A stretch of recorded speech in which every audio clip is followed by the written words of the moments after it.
Aniya na ang mga dagkong balita karong adlaw sa One Mindanao. Lalaki na ospital human kalit nga mihigda at tubangan sa usa ka sakyanan nga mihunong sa traffic light sa Davao City ug nalatayan sa maong sakyanan. Truck nga gingong nawad-an og kontrol, nabanggaan ang 5 kasakyanan sa Alubihid, Misamis Oriental. Driver sa truck patay. 3 ka individual ug usa ka binuhing hayop nga napaakan og iro sa Barangay Daliao sa Davao City nagpositibo sa rabies. Pagpanakop sa mga latagaw nga iro gipakusgan. Gatos ka pulis sa General Santos City nga posibleng magsilbi isip Special Electoral Board sa BARM gipaubos sa inspeksyon. Og modernong pasilidad sa Balingwan Port sa Misamis Oriental dakong tabang sa paglambo sa turismo ug ekonomiya sa probinsya. Ito ang GMA Regional TV One Mindanao. Mayong hapon Mindanao, ako si Sara Hilomen Velasco. Nakuhaan og video ang usa ka lalaki nga nagpalatay matud pa sa usa ka sakyanan sa Davao City. Kapulisan mipaklaro nga dili kini modus. Ang detalye sa live report ni Jandy Esteban. Jandy. Sara, sumala sa pipila nga nakakita sa mong video basin matud pa nga modus operandi kini sa karsada. Apan base sa investigasyon sa Davao City Police Office, dili matud pa kini modus. Kung ngano atong siron pinaagi nining report. Samtang nagkulgot ang trapiko, makita ning lalaki nga milingkod tapad niining pickup truck. Naglingi-lingi kini og daw naniid. Taud-taud pa, mihigda kini ilawom sa sakyanan duol sa ligid. Dihang wala pa miabante ang pick-up, mibalik kini og lingkod. Pagsiga sa green light, mibalik kini og higda. Gisinyasan pa sa nagsunod nga sakyanan ang driver apan wala kini panumbalinga. Hangtod sa nalatayan ang lalaki. Nahitabo kini ni atong April 21 sa gabi sa Carlos P. Garcia Highway sa Angliong to, Buhangin, Davao City. Sumala sa Davao City Police Office, gibutyag sa pamilya nga doon na matud pay problema sa pangisip ang maong 49 anyos nga lalaki. Hinuon na settle ra kini kay giabaga na sa driver ang balay ronon sa ospital ug ana na sa luwas nga kondisyon ang lalaki. Ginasulayan pa sa GMA Regional TV 1 Mindanao nga mukhaan og pahayag ang pamilya sa biktima. Giklaro sab sa DCPO nga dili kini modus, gumikan do na manggod pagtuo ang uban nga posibleng modus sa karsada kini sama sa modus nga sagad matala sa kauluhan nga kuno magpaligis aron mangayog kwarta sa driver. Gipakita matud pa sa banay ang mga tambal nga ginatumar sa maong lalaki apan ginapaabot pa sa kapulisan ang medical history record niini. Nahitabo ni siya nga nagpaligis na gawa silang panimalay wala nila na nabantayan. Sumaotong nahitabo. Nag-request pud ta kung na-record ba no from the doctor nga nag-ano gyud siya kanang naadog siya sa hospital. Psychiatric examination result mo na ito ang gina-request ma'am sa family. But then while waiting sa record ma'am, para masiguro gid nato nga dili siya modus. So naagid investigation nga gihimo nga ato ang Buhangin Police Station and dili siya modus ma'am. Pasidaan sa DCPO. Nato sa mga tao nga nakita ni nga tabo nga pwede din siya himuon. Ato na lang i-remind nga pwede sila filean og kaso. Ato na iklaro ma'am no, dili ni siya pwede buhaton sa mga tao nga naiplano pa lang ma'am ha. Ayaw na lang gid niyo tuyo kay basig maditsuhan na noon mo di na mo kamata. Gipasabot sa usa ka clinical psychologist, dunay pipila ka rason nganong musampot sa ingon ani nga pamatasan ang usa ka tawo. Based doon sa sa nangyari sa video, it is possible that it was an attempt na pasakitan niya ang sarili. Wala may normal nga tao nga higda dito sa road na para magpasagasa. So definitely na ay mental health problem. Di lang nato ma-specify. Daghan mo na siya na klase. Kunya, daghan po na siya mga reasons or mga causes. Like for example, some genetic and some it is developmental or for some ay mga environmental factors. Pwede na mahimong dahilan na umabot ang tao sa inatong behavior. Alang sa mga dunay samang sakit, makapasamot o makapatukar ang pipila ka rason sama sa problema sa panimalay, relasyon o kwarta. Tambag ni Dr. Badhikan, Kung dunay banay nga dunay ingon ani nga problema, mamahimo nga magpakonsulta aron mahatagan og saktong psychological intervention. So I would really recommend na mag-undergo gud ang pasyente or ang kanang tao na kanang formal or proper psychological testing and evaluation assessment kay para ma-pinpoint nato unsa gid ang iyahang bati, at the same time maka-provide ta mo pa natong basis for psychological intervention. Sana nagpasidaan sab ang Davao City Police Office nga kung kinsa man tong magpaligis og tuyo pwede filean og kaso, samtang iyang gipahimangnuan ang mga drivers nga mag-igmat gyud kanunay aron dili mabutang sa sitwasyon sama sa nahitabo. Sara. Okay, daghang salamat, John D. Esteban. Atong sayro ng dugang pang mga balita sa Mindanao. Makauban nato si Cyril Chavez live sa Cagayan de Oro City. Cyril. Salamat, Sara. Usap patay sa karambola sa mga sakyanan sa Alubihid, Misamis Oriental. Human nawad-an og kontrol ang usa ka container truck. Ang insidente nakuhaan sa CCTV. Ang detalye sa report ni James Paulo Yap. Kuha kining CCTV video gikan sa usa ka establishmento sa National Highway sa poblasyon Alubihid sa Misamis Oriental. Pasado alas 5 sa hapon adlong Martes, daw normal lang ang dagan sa trapiko. Pagkataod-taod, makita ang usa ka color blue nga truck nga adunay kargang container van nga naghaguros dayon natumba. Gani nalagpot pa ang karga niining container ug naigo pa ang usa ka puti nga sakyanan nga gisundan niini. Sumala sa investigasyon sa kapulisan, mibuto kuno ang ligid sa truck. Hinungdan nga nawadan og kontrol ang driver niini. Kusog-kusog kay bahada man gud siya nya bugat pud iyang karga. Tungod iyang karga nga container van ay binigar. Tungod sa kabugaton o tungod sa panahon kay init pod. Damay sab sa maong hitabo ang laing 5 ka mga sakyanan. Diin tulo niini ang nakaparada lang kilid sa dalan. Swerte sab nga walay pasahero ang van nga nakasugat sa maong truck. Minor injury lang sab ang naangkon sa driver sa puti nga sakyanan nga nabanggaan sa nahulog nga container van. Apan way swerte og dead on the spot ang driver sa maong truck. Ang driver na ipit yun sa sulod sa sakyanan tungod sa usog ka siguro lagan siguro sa impact siguro niya. So idala siya sa Uwa Hospital sa kaning diri sa tuang CDRE mo. I-declare siya nga patay ni Dr. Ingunani na karon ang itsura sa cargo truck nga nakabangga sa 5 ka mga sakyanan dinhi sa Alubihid sa Misamis Oriental. Tungod sa kakusog sa impact, dili na may itsura pa ang atubangan nga bahin niini og nalagpot sab pipila ka metros ang iyang kargang container gikan sa naimutangan sa maong truck.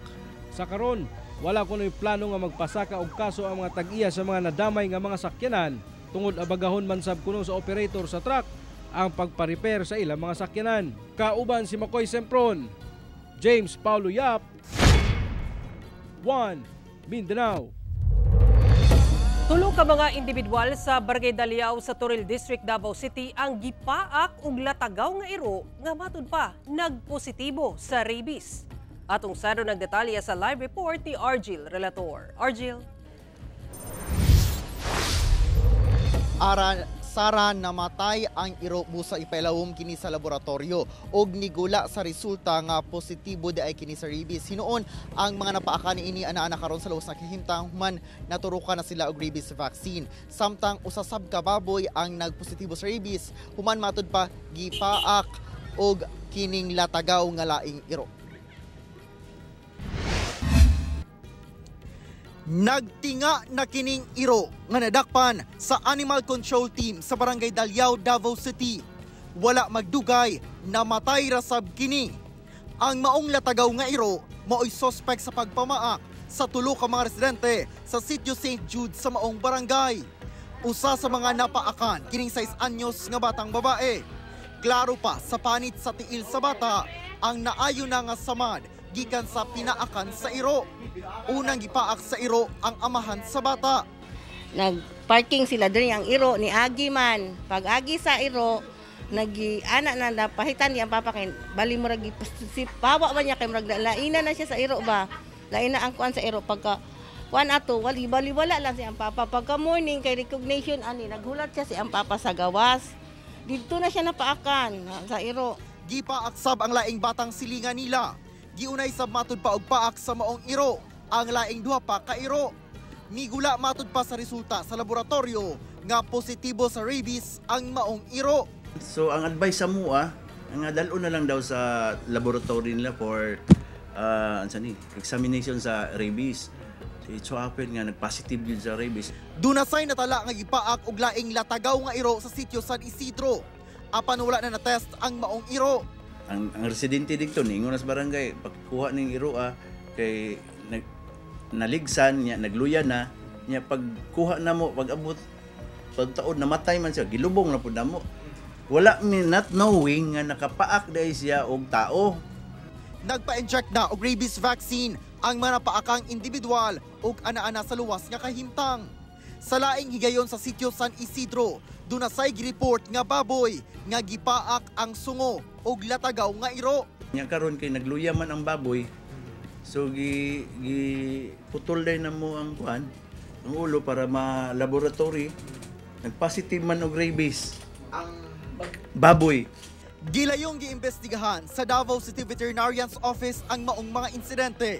Giturukan og anti-rabies vaccine ang mga iro sulod sa 500-meter radius. Lakip ang mga baboy nga duol sa baboy nga gipaak og iro. Naglusad sabog anti-rabies vaccination sa mga iro sa nagkadaiyang purok. Gipang dakop sab sa animal control team sa barangay ang mga latagaw nga iro sa ilang barangay. Sara, nagpahinumdum ang mga otoridad nga mahimong responsible pet owners o kinahanglan nga sigurohon nga naturukan gayud anti-rabies vaccine ang ilang mga alaga nga iro ug iring ug sa kadtong mapaakan og iro ug iring gilayong mudangop sa pinakaduol nga Animal Bites Center. Sara. Okay, daghang salamat, Argil Relator. Usa ka farmhouse sulod sa usa ka poultry farm sa Barangay Lacson, Davao City ang gilamoy sa kalayo. May kabat sa 15 million pesos ang danyos nga natala sa BFP. Bagang itom nga aso ang gibuga gikan sa usa ka poultry farm sa Barangay Lacson, Kalinan District, Davao City. Diyang nasunog Martes sa buntag. Sumala sa report gikan sa Kalinan Fire Station, miabot sa ikaduhang alarma ang sunog nga usa ka farmhouse. Mukabat sa 15 million pesos ang danyos niini. Wala hinoy na angin sa maong sunog. Ginaimbestigahan pa sa Kalinan Fire Station ang hinungdan sa pag-ulbo sa kalayo. Wala pa'y gihatag nga pahayag ang nagdumala sa poultry farm labot sa insidente. Ito ang GMA Regional TV 1 Mindanao. Lalaking mananagat, gipusil patay sulod mismo sa iyang balay sa Magsaysay, Misamis Oriental. Patay ang 51 anyos nga lalaking mananagat human nga gipusil sa mismong panimalay niini sa Purok 2, San Isidro, Magsaysay, Misamis Oriental, Domingo alas 11 sa gabi. Sumala sa kapulisan, samtang naglingkod-lingkod ang biktima sa balcony sa iyang balay, ang kalit kining giduol sa usa ka gunman o gipusil sa tulo ka higayon. Dali sab gimisibat ang sospek human ng krimen. Igo sa tiyan ang niguman sa biktima og kamot. Nadala pa kini sa ospital apan patay na. Sa pagpanubay, posibleng bangi sa yuta ang motibo sa krimen. Padayon ang investigasyon nga ginahimo karon sa otoridad. Gipailaom sa inspeksyon sa General Santos City Police ang anaa sa gatos ka mga PNP personnel nga posibleng musilbi isip Special Electoral Board's augmentation sa BARM karong eleksyon. Ang detalye sa report ni Efren Mamak.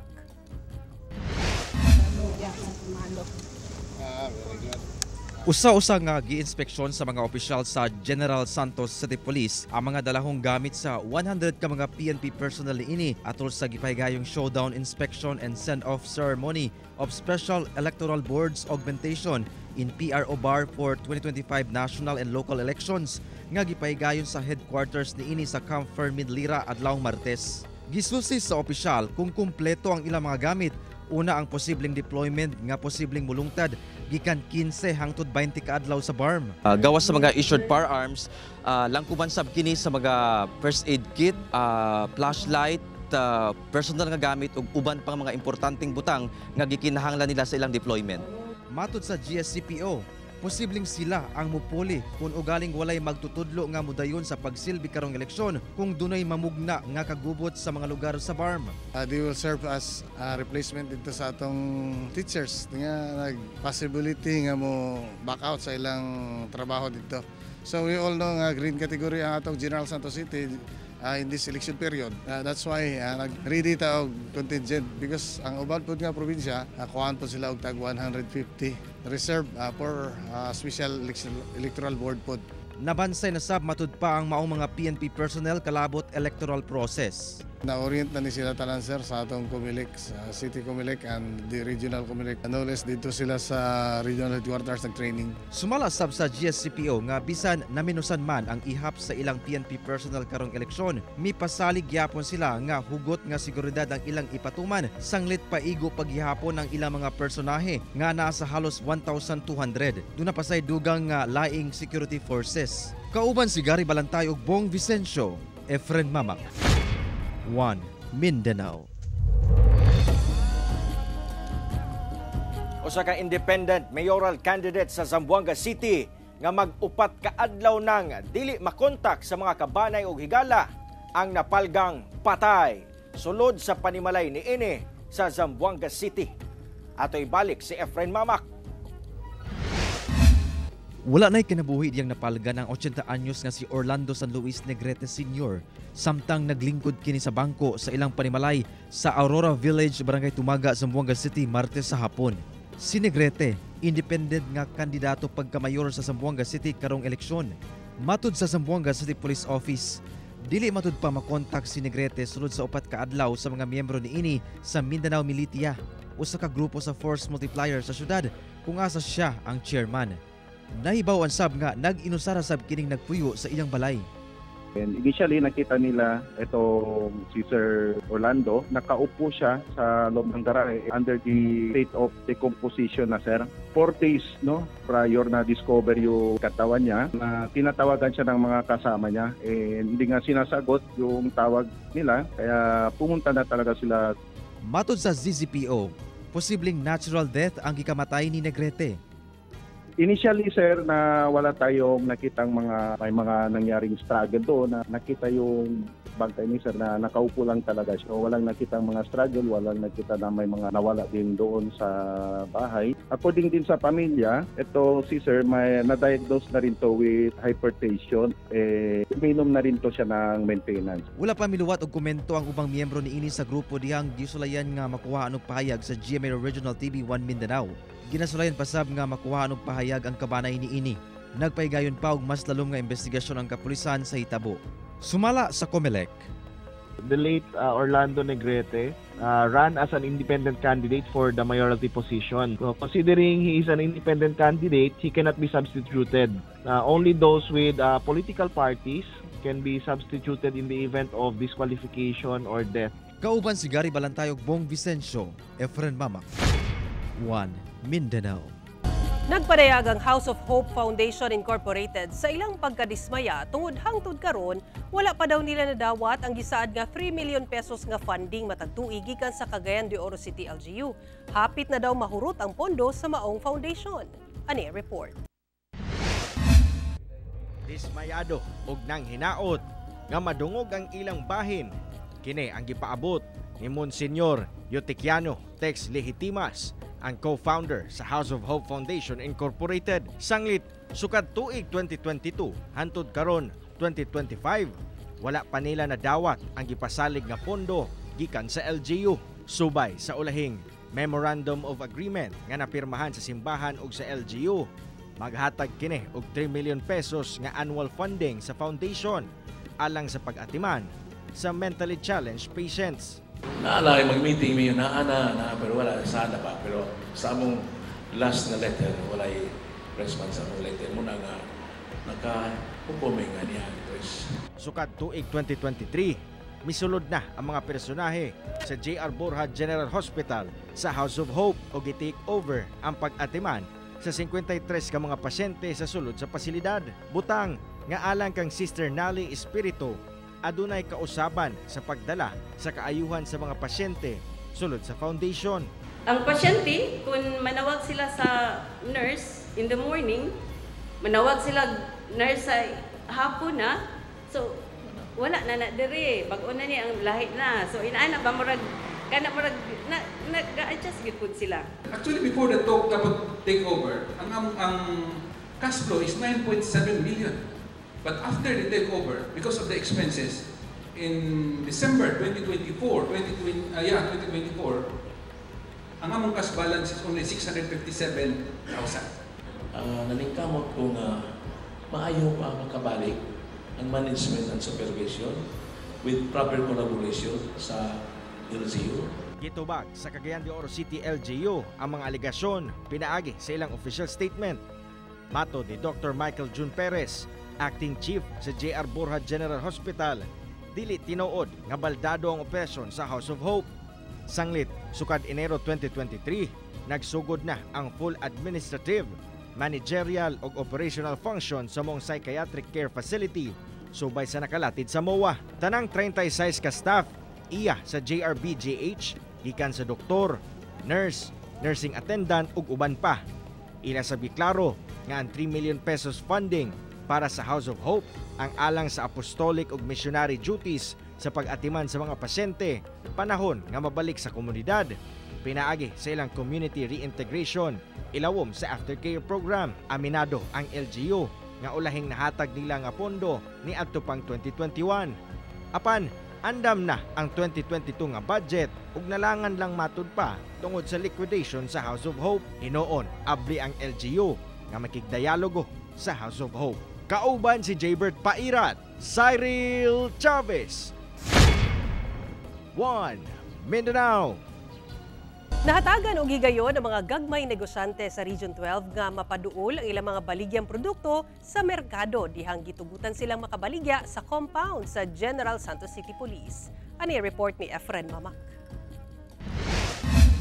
Classic-classing processed foods, dry goods, lakip agricultural products ang ipamaligya sa 23 ka mga exhibitor sa Region 12 atol sa gipaygayong launching sa kadiwa ng Pangulo sa compound sa General Santos City Police adlawng Martes. Lakip sa gipamaligya ang ubos nga presyo sa bugas nga mapalit lang sa 875 pesos per 25 kilos per sack nga mas barato kung itandi sa kapin libo sa mga tindahan sa gawas. Gani gikalipay matud pa kini sa kapulisan sanglit sila ang target market sa maong aktibidad. Para pod ang atong kapulisan maka-enjoy sa mga baratong presyo. Matud sa City Agriculture sa Gensan, tumong sa maong programa nga matabangan sab ang mga local producer nga mapaila ang ilang mga produkto sa merkado. Based ni siya dito sa Memorandum Circular o Executive Order from the DILG and the Department of Agriculture. Unay venue sa ato ang mga local producers para madala nila ang ilahang mapaduol ang ilang produkto ngadto sa mga buyers. So expected na mas barato diri ang pamaligya kumpara dito sa regular nga merkado. Kauban si Bong Vicencio, Efren Mamak, One Mindanao. Ito ang GMA Regional TV, One Mindanao. Mas milambo ang ekonomiya sa Soc-Sargen Region sa tuig 2024 kung tandi sa tuig 2023. Kini sumala sa Philippine Statistics Authority ug National Economic Development Authority sa riyon. Ani report ni Efren Mamak.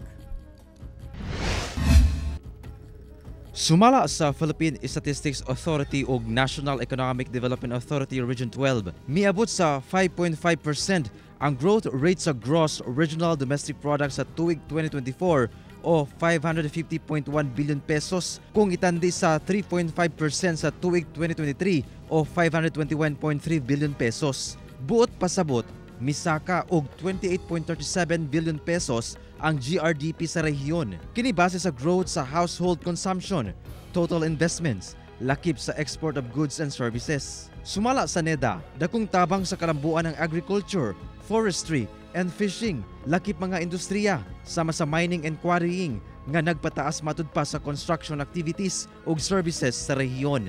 Gikan sa rank 17 out of 18 regions niadtong tuig 2023 sa tuig 2024, ana-ana sa rank 10 ang Region 12. 7.5% growth for the year as contained in the Regional Development Plan 2023 recovery from the previous year signifies a positive economic trajectory, bringing us to the 10th fastest growing economy out of the 18 regions. Samtang matod sa PSA, ang mga nasinating violence o kagubot sa mga lugar posibleng makaapekto sa lihok sa ekonomiya sa rehiyon sanglit pwedeng muubos ang consumption sa mga product and services. Apan sa status sa Region 12, ang mga nasinating kagubot isolated cases lamang. However, sa ating region naman, kung may mangyari na gano'n, it's like mga isolated cases, it does not affect the entire region. Kauban si Gary Balantay ug Bong Vicencio, Efren Mamak, One Mindanao.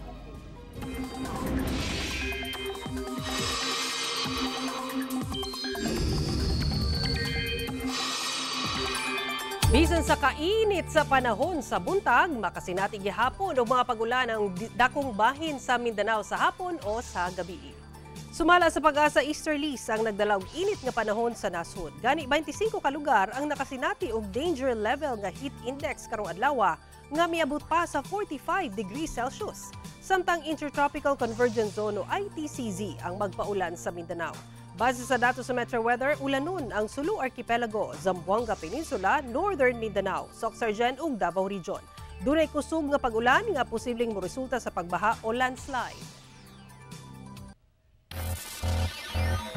Human ang maaksyong bakbakan sa juniors basketball, magsugod na sabang init nga laban sa hard court para sa NCAA Season 100 Indoor Volleyball Tournament. I now declare NCAA Season 100 Volleyball Competitions open. Let the games proceed. Sa opening ceremony, gibandera sa mga NCAA school ang ilang roster para sa men's, women's, juniors ug girls volleyball. Present ang mga NCAA Mancom representative ug si GMA Integrated News, Regional TV and Synergy Senior Vice President and Head Oliver Victor B. Amoroso. Kini ang first time nga 2 rounds ang elimination sa NCAA Indoor Volleyball isip pagsaulog sa centennial year sa liga. Every game now is important. Aside from stepping up the level, no, it's a more grueling. Ug mao kato ang mga ulahing balita sa Mindanao karong adlaw. Mamahimo ninyo kining makita pag-usab pinaagi sa pagbisita sa official website sa GMA Regional TV o bisitahan ang among official YouTube channel ug i-click ang subscribe button para sa pinakaulahing balita. Daghang salamat sa atong mga kapuso sa Mindanao nga nagalantaw kanamong sa atong mga kapuso abroad. Padayon lang sa pagtutok sa mga lokal nga balita matag adlaw tungod sa GMA Regional TV, Local News Matters. Kami ang GMA Regional TV 1 Mindanao, tibok pwersa para sa mas na komisyon ug mas halapad nga pagserbisyo sa nasod.